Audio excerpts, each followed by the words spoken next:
les kikis! On continue aujourd'hui pour les amoureux des champignons. Bon, ok, je viens d'en perdre 25% à peu près.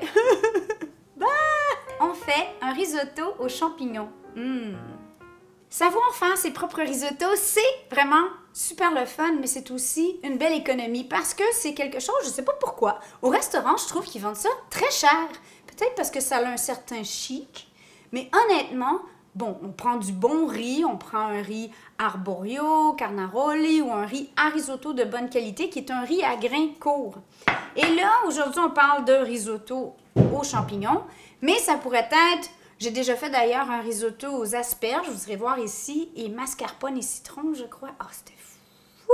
Le fameux risotto à la milanaise, nous, on le fait vraiment souvent. Et avec nos restants, on fait quelque chose que je vais vous montrer à la fin, qui est très simple, en fait. Donc, c'est quelque chose, ça vaut la peine de faire soi-même, parce que pourquoi payer 28 ou 30 $ pour une assiette de risotto quand ça va vous coûter une fraction de ça pour en faire pour 4 personnes? Bon. Il ne faut pas calculer le temps que ça nous a pris pour cueillir ces chanterelles sur la Côte-Nord. Et c'est une quantité quand même impressionnante. Cela étant dit, paniquez pas. Si vous n'avez pas les moyens, si vous êtes hors saison, c'est impossible de trouver des beaux champignons sauvages. En fait, vous pouvez prendre, premièrement, les champignons que vous voulez. Mais moi, je l'ai souvent fait avec des champignons séchés ou déshydratés, comme ça. L'avantage, c'est que si vous aimez vraiment le goût du champignon, c'est qu'on les réhydrate dans l'eau chaude, vous savez, pendant 10 à 15 minutes. Donc, ça n'en prend moins. Premièrement, vous allez avoir besoin peut-être d'une grosse poignée de champignons séchés comme ça. L'eau de trempage contribue à votre bouillon.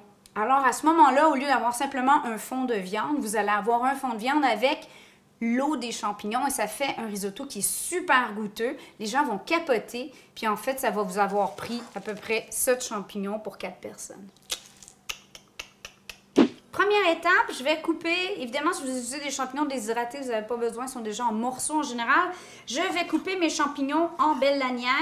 Mes champignons sont déjà nettoyés. Et je vais en garder environ le tiers pour faire sauter dans un poêlon à côté. Deuxième étape, pendant que je coupe mes champignons, je fais chauffer 1 litre ou environ d'un fond, un bon fond, soit un fond de veau. Ici, j'ai un fond de chevreuil que ma maman m'a mis en conserve, donc c'est une bonne viande sauvage, ce serait super bon. Un fond de faisan, un fond de ce que vous avez. Au fond, c'est pas grave. Non, c'est grave. Ça prend un bon bouillon. Et donc, je le fais chauffer. Ici, on continue à couper pendant ce temps-là. Allez sur le blog comme d'habitude. Je vais y mettre la recette complète et je vais mettre les conversions si vous utilisez des champignons déshydratés. Dans une autre casserole, à côté de mon bouillon, je vais venir verser un peu d'huile d'olive et une noix de beurre. Une grosse noix. On ajoute l'équivalent d'une grosse ou 2 petites échalotes françaises, ou échalotes tout court pour les cousins. On laisse fondre quelques instants et là, on va venir ajouter le riz, une tasse et demie ou 300 g de riz à risotto qu'on va laisser comme ça en mélangeant. On veut qu'il vienne un peu transparent. Presque grillé, mais on ne les veut pas griller. Ça va donner beaucoup de goût à notre riz. Et je vais venir ajouter les 2 tiers de mes chanterelles ou de mes champignons frais à mon riz. Je vais juste venir mouiller le fond avec un peu de vin blanc. Question de déglacer. Là, mon poêlon est bien chaud et là, on va tout de suite commencer à venir mouiller le risotto. On va commencer par 2 bonnes louches.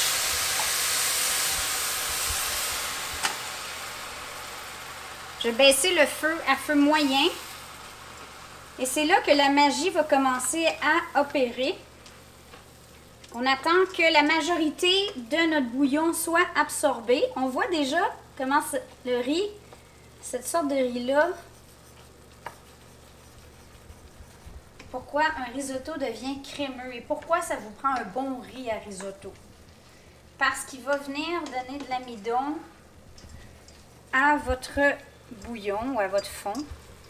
Quand on voit qu'on commence à voir le fond et on mouille encore.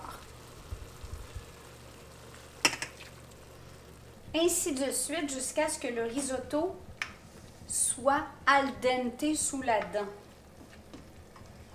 Pendant ce temps, par contre, je vais faire sauter la balance de mes chanterelles pour ma garniture dans un petit poêlon.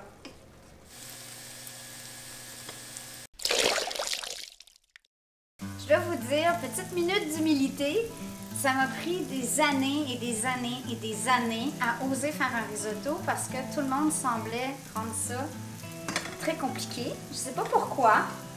Ça reste que je trouve ça dur parfois d'en faire parce que j'ai pas la patience de rester là à bien touiller. Malgré le fait que je vous dis qu'il faut être présent dans la cuisine et profiter du moment.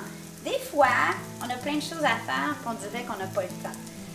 Alors, c'est pas une pub là, mais je dois vous dire que j'ai jamais fait tant de risotto depuis que j'ai un Thermomix parce que je fous tout dans le Thermomix selon les étapes puis là je le laisse faire. Puis là je peux aller faire les devoirs ou la vaisselle ou autre chose.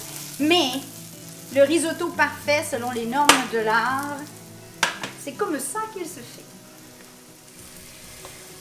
Donc,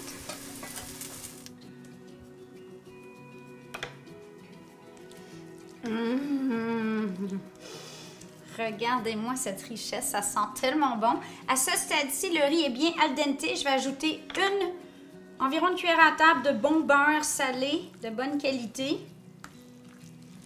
Et un peu de parmesan. Le reste ira sur la table, donc que j'ai râpé plus tôt. Quelques tourniquets de poivre. Et là, je vais le couvrir pour le temps de finir de mettre la table, d'appeler les convives. Les enfants, on mange! Et ben voilà, donc je couvre.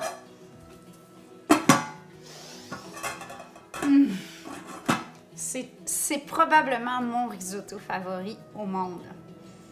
Aux champignons, mais là, aux chanterelles, c'est le... J'ai très faim. Donc, je garnis de mes chanterelles rôties et de quelques brins de ciboulette ciselée. Maintenant, je peux vous charger 32 $ canadiens avec taxes et pourboire. Le bête risotto.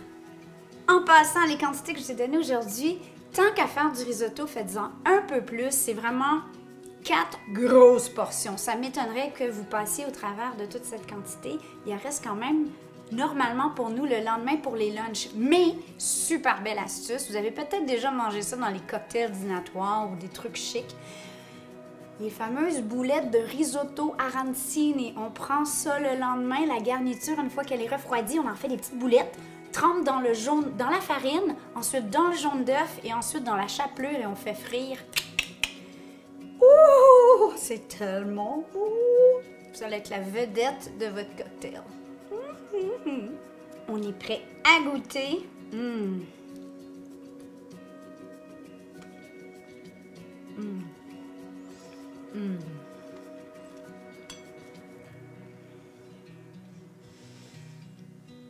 C'est tout en délicatesse. On a le goût du champignon, mais sans qu'il soit comme bang! C'est super bon. Vraiment. Si vous aimez, vous êtes du genre à commander des risottos aux champignons sauvages au restaurant, essayez ça. Peut-être que vous allez être surpris à quel point c'est facile et ça coûte rien de faire à la maison. Alors sur ce, on vous aime les kikis. À vendredi!